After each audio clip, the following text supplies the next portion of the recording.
Gaya hidup minimalis, 5 tips kurangi barang agar lebih hemat. Gaya hidup minimalis dengan mengurangi barang tak dipakai diyakini bisa membuat seseorang lebih hemat. Begini cara menerapkan gaya hidup minimalis. Pernahkah Anda berkeinginan untuk mengurangi barang-barang yang disimpan di rumah dan menggunakan beberapa barang saja? Jika iya, maka itu adalah salah satu tanda Anda mulai mengikuti gaya hidup minimalis. Gaya hidup minimalis di Indonesia kerap dikaitkan dengan salah satu penulis dan komika Indonesia, Raditya Dika. Ia mempopulerkan gaya hidup tersebut dengan mengunggah beberapa konten di channel YouTube-nya. Dari sanalah, semakin banyak orang yang mempelajari dan mengikuti gaya hidup tersebut. Lantas, bagaimana sebenarnya hidup minimalis itu? Apa manfaatnya? Apa saja tips gaya hidup minimalis yang bisa Anda terapkan? Simak jawabannya di video berikut ini.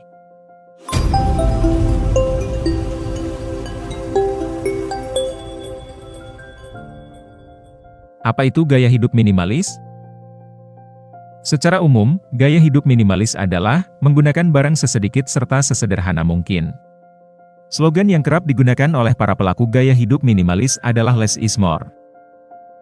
Dengan konsepnya yang terkesan hemat, tidak membuat pusing, dan dilakukan oleh beberapa pesohor di Nusantara, gaya hidup ini kian digandrungi masyarakat Indonesia. Khususnya generasi muda yang mulai hidup sendiri, membangun rumah sendiri, dan sudah mulai membentuk keluarga. Gaya hidup tersebut didasarkan pada sebuah konsep bahwa orang di dunia memiliki banyak barang yang sebenarnya tidak digunakan atau tidak dibutuhkan, tapi tetap saja disimpan. Dengan paradigma demikian, para minimalis bisa menyingkirkan barang-barang tidak penting dan mendapatkan ruangan yang lebih luas. Awalnya, konsep minimalis diketahui dalam dunia seni, spesifiknya adalah dunia arsitektur. Contohnya adalah membangun rumah-rumah kecil. Tapi di dalamnya terdapat manfaat yang lengkap. Desain interior juga dibentuk menggunakan barang-barang yang minim, tapi kaya manfaat. Seperti menggunakan tangga, tapi anak tangganya bisa dimodifikasi menjadi lemari-lemari kecil. Selain itu juga bisa menggunakan tempat tidur yang mudah dilipat ke dinding, sehingga terdapat ruang tambahan saat terjaga. Hal ini kemudian dibawa ke gaya hidup. Setiap perilaku, barang yang dibeli, barang yang disimpan, semua didasarkan pada gaya hidup tersebut. Kemudian, dunia juga mulai mengenal Marie Kondo. Marie Kondo adalah seorang konsultan gaya hidup dari Jepang yang menerapkan gaya hidup ini. Ia menciptakan sebuah metode bernama KonMari Method yang terdiri dari 3 tahapan. Yaitu: Nomor 1. Mengurangi barang berdasarkan kategori.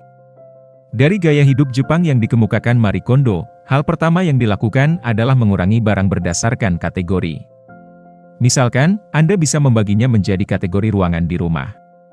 Kemudian, Anda tinggal menentukan mana barang yang perlu disingkirkan. Nomor 2. Pecah kategori menjadi subkategori sesuai keperluan. Jika diperlukan, Anda juga bisa memecah kategori yang sudah dibuat menjadi subkategori. Hal ini bisa semakin mempermudah saat proses menyingkirkan barang karena pilihan yang dihadapi lebih sedikit. Nomor 3. Menata ruang setelah selesai membuang yang tidak perlu. Gaya hidup minimalis Jepang selanjutnya adalah menata ruang setelah seluruh proses pembuangan selesai dilakukan. Tata semua barang yang tersisa satu persatu. Tips gaya hidup minimalis. Setelah memahami manfaat gaya hidup minimalis, sobat Anda bisa langsung menerapkan 5 tips gaya hidup di bawah ini. Nomor 1. Putuskan aturan yang digunakan.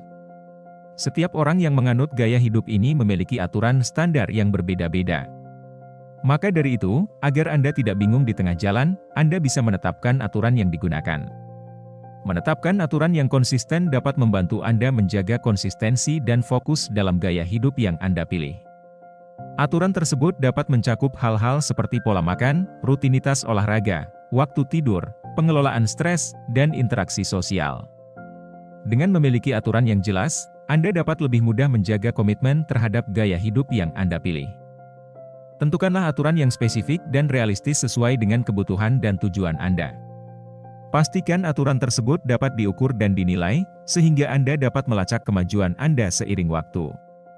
Selain itu, fleksibilitas juga penting agar Anda dapat menyesuaikan aturan tersebut sesuai dengan perubahan situasi atau kebutuhan Anda.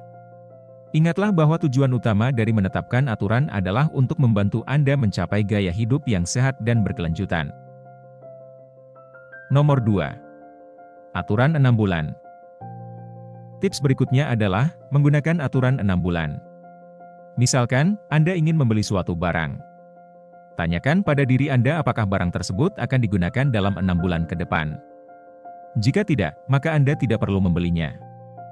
Menerapkan aturan 6 bulan adalah cara yang efektif untuk membatasi pembelian barang-barang yang tidak perlu dan memprioritaskan kebutuhan yang lebih penting. Pertimbangkan dengan seksama apakah barang yang ingin Anda beli akan memiliki nilai atau kegunaan yang relevan dalam jangka waktu 6 bulan ke depan. Jika tidak, mungkin lebih baik untuk menahan diri dari membelinya dan mengalokasikan uang Anda untuk hal-hal yang lebih penting atau berkelanjutan. Ini membantu Anda meminimalkan pemborosan dan mengarahkan fokus pada hal-hal yang benar-benar berarti dalam hidup Anda. Dengan menerapkan aturan 6 bulan, Anda juga dapat mengurangi akumulasi barang yang tidak perlu dan mempraktikkan pola konsumsi yang lebih bertanggung jawab.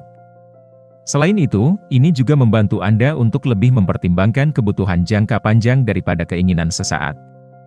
Seiring waktu, kebiasaan ini dapat membantu Anda mengembangkan pola pikir yang lebih bijaksana dalam mengelola keuangan dan meminimalkan pemborosan. Nomor 3. Kurangi berbagai barang di rumah yang tidak penting. Tips ini bisa Anda terapkan dengan memanfaatkan KOMARI method yang sudah dijelaskan sebelumnya. Sisihkan barang yang tidak penting dan simpan yang dibutuhkan. Perhatikan setiap barang apakah membuat spark joy atau tidak. Menerapkan metode KOMARI untuk mengurangi berbagai barang di rumah yang tidak penting dapat membantu Anda menyederhanakan dan mengorganisasi ruang hidup Anda dengan lebih efisien. Dengan mempertimbangkan apakah setiap barang tersebut menimbulkan kebahagiaan atau tidak, Anda dapat dengan mudah mengidentifikasi barang-barang yang sebenarnya tidak lagi diperlukan atau diinginkan dalam hidup Anda. Dengan menyisihkan barang-barang yang tidak penting, Anda dapat mengurangi kekacauan visual dan menciptakan lingkungan yang lebih teratur dan menyenangkan. Selain itu, Anda juga dapat memanfaatkan ruang yang ada dengan lebih efektif, sehingga memungkinkan Anda untuk fokus pada hal-hal yang benar-benar penting dan berarti bagi Anda.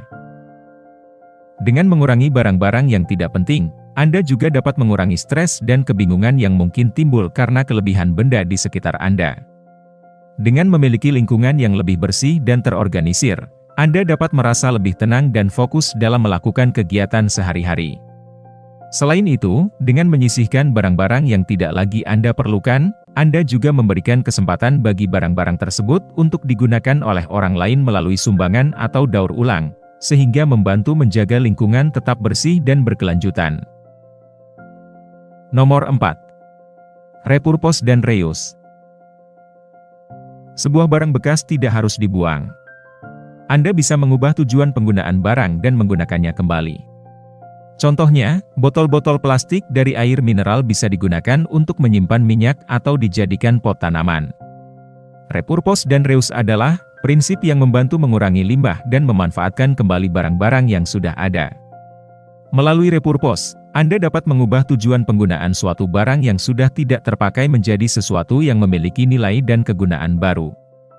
Misalnya, botol-botol plastik bekas dapat diubah menjadi wadah penyimpanan atau dijadikan pot tanaman, sehingga memperpanjang umur barang dan mengurangi jumlah sampah yang dihasilkan.